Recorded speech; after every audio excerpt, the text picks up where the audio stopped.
Sa pagpapatuloy ng ating balitaan, disbayado si Senador J.V. Ejercito sa pagkakabinbin ng mga malalaking railway projects sa ilalim ng Administrasyong Marcos na anyay nagpapabagal sa pagsulong ng bansa at pagsasakatuparan ng mga proyektong nasimulan sa Build, Build, Build program ni dating Pangulong Rodrigo Duterte. Narito ang balita.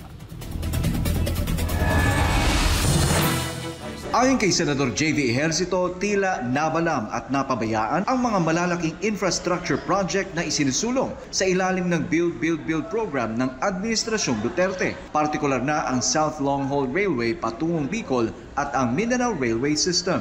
Sa isang press briefing, sinabi niya na kung mabibigyan ng pagkakataon ay ipapaabot niya mismo kay Pangulong Ferdinand Marcos Jr. ang kanyang pagkadismaya sa usad pagong na implementasyon ng mga proyektong ito. I'm hoping that itong last 3 years, ang daming political noise, ang daming ganap ngayon, but doon ako frustrate kasi we have a lot of catching up to do. Ang dami nating problema, ang dami nating kailangan gawin para makahabol sa ating mga Asian neighbors, para maging attractive. Aniya, mahalaga hindi lamang sa konektibidad, kundi bilang pundasyon para sa paglikha ng trabaho at mas maraming oportunidad ang mga proyekto gaya ng North-South Commuter Railway o NSCR, Metro Manila Subway, Mindanao Railway at PNR South Long Haul. Kaya po nung nasil po yung NSCR and the Metro Manila Subway with Japan, lagi po ako nakasama doon and I was a witness. Na-excite po ako kasi ito na yung di ba? At least mangyayari na. On the hindsight, 1998 pa, panahon pa ng President Erap, North Rail, South Rail, we lost already almost 30 years.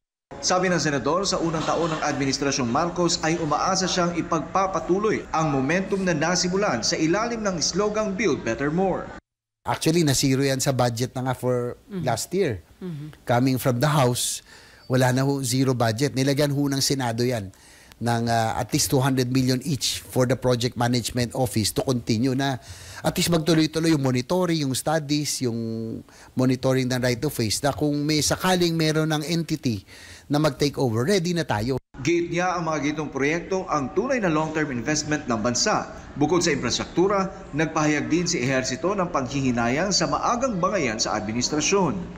Ang aga ng bangayan sa administrasyon na ito, 1.5 years, 2 years, nagsimula na ang bangayan. Nanghinayang ako doon sa momentum, with the biggest mandates ever received by both the President, the Vice President. We were off to a good start. Ang ganda ng goodwill. Kaya lang napaaga yung bangayan na ito, humantong na nga po tayo sa magkakaroon na ng impeachment.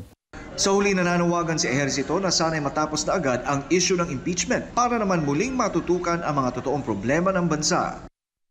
Ang worry ko rito, yung sabi ko nga, Vietnam is already leaving us, nakalamang na sila they're doing all the right things. Habang tayo nakastagnate. Para sa Diyos at sa Pilipinas, kumahal. Troy Gomez nag-uulat, SMNI News.